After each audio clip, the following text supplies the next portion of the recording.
I don't doubt the aspirations of all parents. Parliament just witnessed one of the most explosive moments in recent political memory. Keir Starmer, the man who promised honesty and competence, was caught red-handed, exposed live on air, and openly called a liar inside the House of Commons. The reaction was instant. Gasps, outrage and disbelief swept through the chamber as his own words collapsed under the weight of the facts.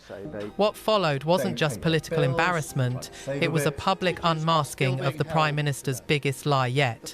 In relation to their children. But I mean all parents. What we've been able to do is to make sure we release the funding to ensure that our state secondary schools have the teachers they need. And there's no point the party opposite pretending that they're interested in state education when they left them without the teaching they needed. Thank you, Mr. Speaker.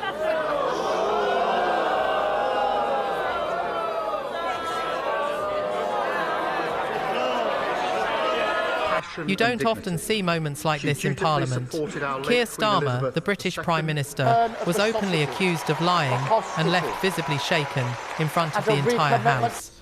What unfolded was extraordinary, a claim so blatantly false that even his own colleagues struggled to contain their reactions. The Speaker was forced to intervene as the chamber erupted in disbelief. It was a rare instance where political theatre gave way to something far more serious, a direct challenge to Starmer's credibility. At the heart of it all was his deeply divisive policy to impose VAT on private school fees, a move that has already sparked outrage across the country. Thank you, Mr. Speaker.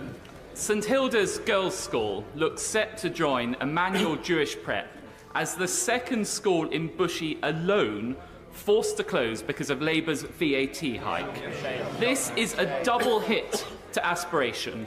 First, the parents, many of whom not wealthy, who have described the significant sacrifices they have made to send their children to these schools. And secondly, to the excellent local state schools, including the one that I attended, which simply do not have the places, meaning this policy won't even save money. So may I therefore urge the Prime Minister, even at this late stage, to look again at the failures in this policy. Before Keir Starmer even rose to speak at Prime Minister's questions, a crisis was already unfolding in his own backyard. A private school in his constituency, the Village School for Girls in Camden, announced it was closing its doors, explicitly blaming Labour's VAT and national insurance policies for making its operations unsustainable. The statement from the school's leadership was unequivocal. Labour's tax hikes had pushed them over the edge. That made it impossible for Starmer to dismiss the issue as political noise. And it isn't an isolated case. 12 private schools have already closed, each linking their shutdowns directly to Labour's VAT policy. In total, at least 77 independent schools across England have ceased operations since the proposal was first introduced, and many more are at risk. The pattern is clear. Smaller regional schools, particularly outside London and the South East, are being squeezed out. Parents face unaffordable tuition increases. Student enrolment is collapsing. And as those schools close, thousands of pupils are being forced into an already overstretched state system, struggling to cope. Labour insists the VAT plan will generate £1.8 billion to hire more teachers and improve education. But in practice, it's doing the opposite, driving students out of private education and overwhelming state classrooms. Teachers are overworked, class sizes are rising, and the very inequality Labour vowed to fix is deepening. Meanwhile, the irony is hard to ignore. Keir Starmer himself benefited from a selective grammar school that became private, while he was enrolled an advantage he now denies to others. When pressed on that fact, his response was telling. He claimed he didn't even appreciate it. It's a contradiction at the heart of Labour's education policy. A Prime Minister who rose through privilege now advancing measures that threaten opportunity for thousands of ordinary families. And that's the uncomfortable truth Labour would rather not discuss. I was a scholarship boy at my school and very proud of it. And I have to ask, What kind of a politician is it that sets out to make it more difficult for schools to offer exactly the kind of scholarships and bursaries that gave him such a crucial leg up in life? And the answer, of course, is Keir Starmer and the opportunity-destroying, aspiration-hating Labour Party. Read about it in my column in the Daily Mail. The man now condemning private education as an unfair privilege once benefited from it himself, yet he's determined to deny that same opportunity to other families. It's a textbook case of political hypocrisy, climbing the ladder, then pulling it up behind him. And let's be clear, the elite institutions like Eton, Harrow and Westminster will weather this storm without difficulty. They have deep pockets, vast endowments and a global client base. The real casualties of Labour's tax policy are not the wealthy elite, but the hard-working middle-class families, parents who make real sacrifices to give their children a better start in life. The Prime Minister's decision to impose VAT on independent schools strips hard-working families of the choice for what is best for their children, while risking job losses for teachers, increasing class sizes and squeezing state school resources to their absolute limit. With these impending threats, what actions is the Prime Minister taking to mitigate these effects if he is not undertaking an impact assessment to understand them? Look, I do understand that many parents across the country save hard to be able to send their children to private school because they have aspiration for their children. So does every parent who sends their children to a state school.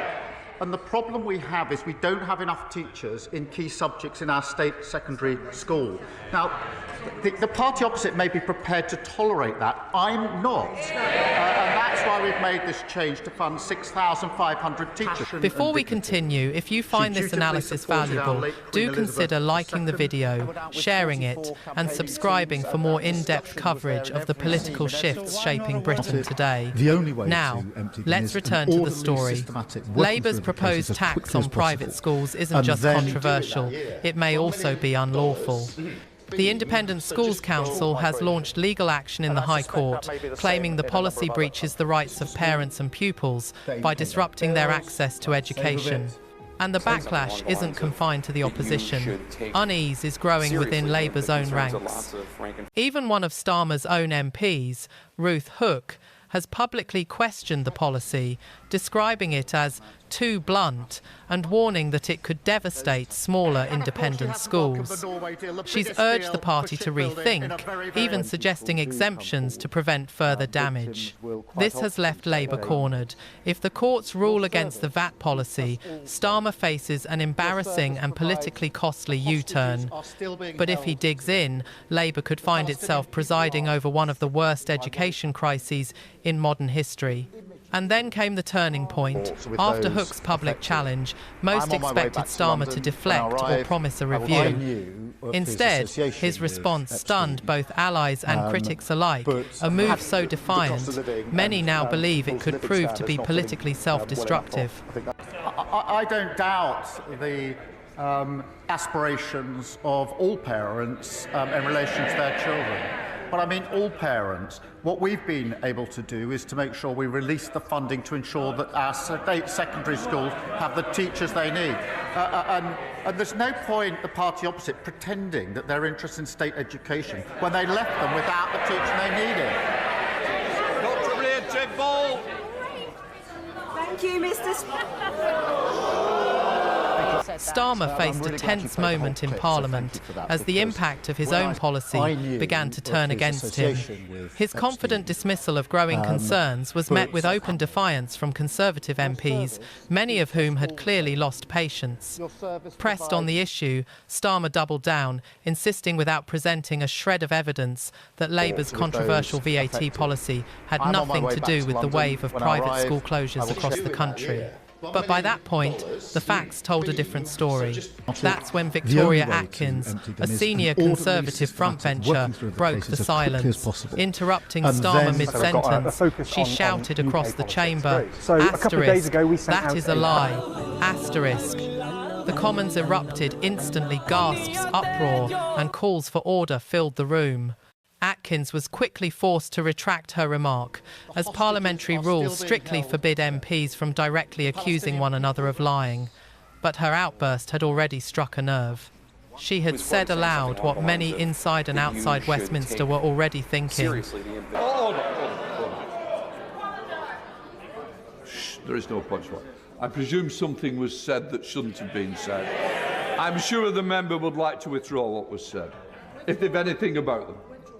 Withdrawn. There we are. Let's carry on. Dr. Maria Timpon. Thank you. Keir Starmer faced a defining moment in Parliament when he attempted to downplay the impact of his government's tax policies on schools.